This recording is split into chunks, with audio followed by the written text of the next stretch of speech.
Pored toga što smo upućeni već u neke slučajeve nasilja nad decom, imali smo slučajeve roditeljskog nasilja, trenerskog nasilja, da je bilo javno i dostupno, ajde da kažem, svima negde na uvid, da smo bili svi negde svedoci toga. Nasilje, nažalost, postoji u sportu i postojalo od uvek i na tome se mora ozbiljno raditi kako bi se ono sankcionisalo i što više umanjilo, smanjilo, jer su slučajevi koji su došli do javnosti vidljivi, ali je mnogo onih slučajeva koji nažalost nikada nisu došli do javnosti. Za neke se zna, za neke se ne zna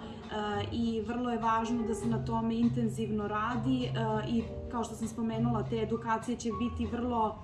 vrlo važne i bitne i pored toga mora postojati vid sankcija, znači za sve one koje u bilo kom momentu izvrše bilo kakvo nasilje nad decom u sportu, sankcionisanje mora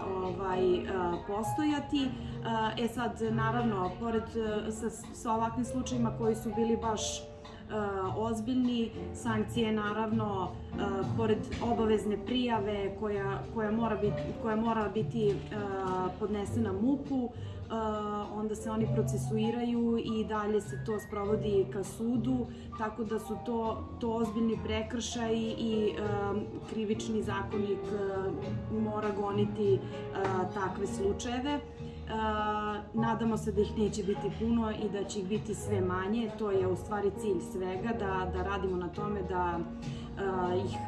umanjimo, da oni, ako je moguće, ne postoje. Nadamo se da će do toga možda jednog dana i doći,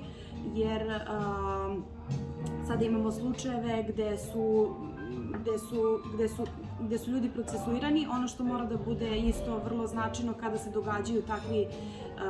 slučajevi, svi oni koji su uključeni u trenažni proces, u takmičarski proces, tu ne umanjujem važnost bilo koga, znači od sudija, trenera, roditelja i svih organizatora, svih događaja moraju biti upućeni i sankcije moraju da se sprovode, tako da radimo na tome i da roditelji budu odstranjeni sa, recimo, terena ili da čak i dete bude udaljeno sa takmičenja kada se dogodi bilo kakav vid fizičkog, verbalnog nasilja nad decom.